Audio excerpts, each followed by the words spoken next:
तालिबान वालों के लिए कोई विकास मायने नहीं रखता है, कोई इनके लिए संविधान मायने नहीं रखता है, ये जिंदा रहने कोई विकास समझते हैं। इन्हें क्या लगता है, एक बंदूक है, राइफल है, किसी को मार देंगे हम सबको हरा देंगे। अरे यार, नंगा से पूरी दुनिया डरती है। रीजन क्या है, ना तुमको कोई पेटेंट कराना है, ना तुम्हें स्कूल बनाना है, ना तुम्हारा कोई अंतरिक्ष प्रोग्राम चल रहा है, ना तुम्हें कोरोना की वैक्सीन बनानी है, कुछ करना नहीं है। बस एक जगह मट्टी का घर रहेगा, पत्थर रखोगे, बंदूक लेके भाजोगे, हाँ हमारा डेवलप है, हमने अमेरिका को हरा दिया, हमने इसको हरा दिया। रे बैल कहीं का, कोई लड़ेगा काहे लिए तुमसे? कोई मतलब है तुमको लड़ने का? कोई मतलब नहीं है। वहां दूसरे धर्म के लोगों को जीने मत दो। बताइए, वहां थाला साहिब गुरुद्वारा था। ये गुरुद्वारा की इतनी पुरानी खासियत थी कि इसमें खुद गुरु नानक जी देव जी ने वहां अपने पैरों को रखा था, मतलब वहां गए थे। वहां से इन लोगों ने झंडा जो होता है, निशान साहिब, तो सिख धर्म में एक्चुअली क्या होता है, हर पवित्र चीज के आगे साहिब लगाए जाते हैं। इवन हम लोग पटना में रहते हैं तो यहाँ 10वें गुरु जी का जन्मस्थली है, तो वहां पटना के उस एरिया को पटना साहिब कहा जाता है। तो ये उनके हिसाब से, तो ये जो निशान लगाते हैं ना, निशान साहिब, इसको हटा दिया। और तालिबान ने कहा हमने नहीं हटाया। अरे इससे तू नहीं, चोट्टा कहीं का, तुमने नहीं हटाया तो कौन हटाएगा वहां? मतलब ये सब किसी को। अब बताइए, वहां एक महिला कपड़े थोड़े से टाइट फिटिंग थे तो उसको गोली मार दिया।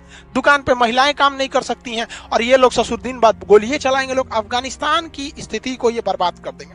हद देखिए, OIC इस्लामिक ऑर्गेनाइजेशन कंट्री 57 देश है, इनका कहना है कि मुसलमानों की भलाई के लिए काम कर रहे हैं। अब जरा सोचिए कि क्या तालिबान आ जाएगा तो वहां डेवलप होगा, इंडस्ट्री जाएंगे, डेवलपमेंट होगा, GDP बढ़ेगी?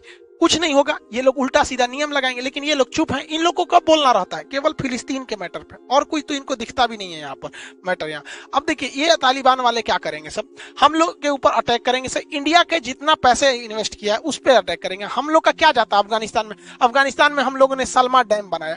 अब ये सलमा डैम हरी नदी पर है, याद रखिएगा, ये करंट अफेयर में क्वेश्चन बन जाएगा, हरी नदी पर है।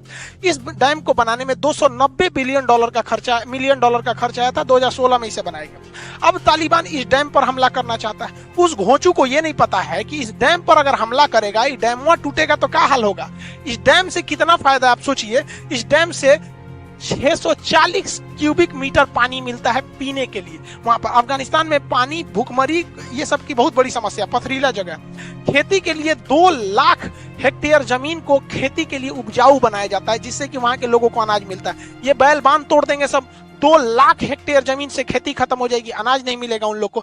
बिजली मिलती है 48 मेगावाट का, अफगानिस्तान के लोगों की बिजली चली जाएगी। बाढ़ का जो संकट आएगा, अलग संकट आएगा। लेकिन इनको क्या समझ में आता है? इनको तो धुन सवार है, हम ही जीतेंगे। अरे यार, हालांकि अमेरिका इन पर टाइम टू टाइम बॉम्बिंग करते रहता है अपना B-52 बॉम्बर के द्वारा। ये एक्चुअली ये बहुत बड़ा बॉम्बर होता है, इसमें बमों की कोई कमी नहीं होती है। और अफगानिस्तान वालों के पास जो है वो एयरफोर्स है नहीं, रडार है नहीं, उखाली ऐसे धुकुर जमीन पे वो मारते हैं सब। रीजन क्या है कि अफगानिस्तान पूरी तरह से पहाड़ है। अब पहाड़ पे आपको आइडिया नहीं है कौन गली किधर जाएगा, कौन नाला किधर आएगा। वो पहाड़ में जहां तक खोद के ऐसा मार देंगे। उन सबको क्या चाहिए? अफगानिस्तान के तालिबान वालों को 3 टाइम खाना चाहिए बस। उसके जब उनका सपना कौन सा है? बहुत बड़ा तो है नहीं, को आएगा उनसे लड़ जाओ। यहाँ पर ये आज भी 12वीं सदी की तरह जी रहे हैं सब वहां पर। अब यहाँ पे अमेरिका जो है वो अपना विमान वाहक पोत रोनाल्ड रीगन भी तैनात कर दिया है अरब सागर में। वहां से ये उड़ान भरते हैं और पाकिस्तान के ऊपर जाके अफगानिस्तान पे बॉम्बिंग करके चले आते हैं। हालांकि ये हमले का होना जरूरी है, क्योंकि जब ये शुरुआती स्ट्राइक अमेरिका कर देता है तो उसके बाद अफगानिस्तान की एयरफोर्स जो बम्बार्डियर जहाज लेके आती है और तालिबान वालों को धो देती है। हालांकि अफगानिस्तान की फोर्स जो है वो इनको काउंटर करने के लिए सही है, लेकिन एयरफोर्स का अटैक होना जरूरी है। अब अमेरिका जो है ये ससुरा कुछ बोलता है। देखिए ध्यान से, ये बुढ़ऊ को कुछ हो गया है, ये बुढ़ऊ सनक गया है। इस बुढ़ऊ का कहना है कि 31 अगस्त के बाद हम बम्बार्डमेंट भी रोक देंगे। अब भैया बम्बार्डमेंट रोक देगा तो अफगानिस्तान सरकार फंस जाएगी। अफगानिस्तान सरकार ने कह दिया है कि एक लॉन्ग टाइम सिविल वॉर के लिए वहां के लोग रेडी रहे। सिविल वॉर में सीरिया का क्या हुआ, यमन, लीबिया, इराक क्या हुआ, सब चौपट हुए सब। अब अफगानिस्तान भी चौपट होगा। इन लोग को लगता है कि हम जीत जाएंगे। एक्चुअली ये जीता नहीं है। अमेरिका को लोग कहते हैं कि हार के चला गया। अरे यार, एक बात बताओ, मुकेश अंबानी का 10 करोड़ रुपया कहीं गिर जाए तो या आप पॉकेट मार लीजिए तो कहेंगे हाँ मुकेश अंबानी गरीब हो जाए। उसके लिए क्या मायने रखता है? कुछ बहुत मायने। अफगानिस्तान को तो चौपट कर गया।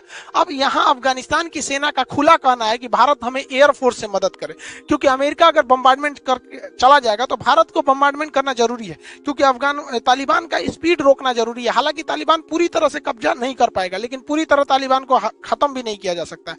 अब उस तालिबान वालों ने क्या किया, भारत ने 24 हेलीकॉप्टर दिया था, ये अटैक हेलीकॉप्टर है।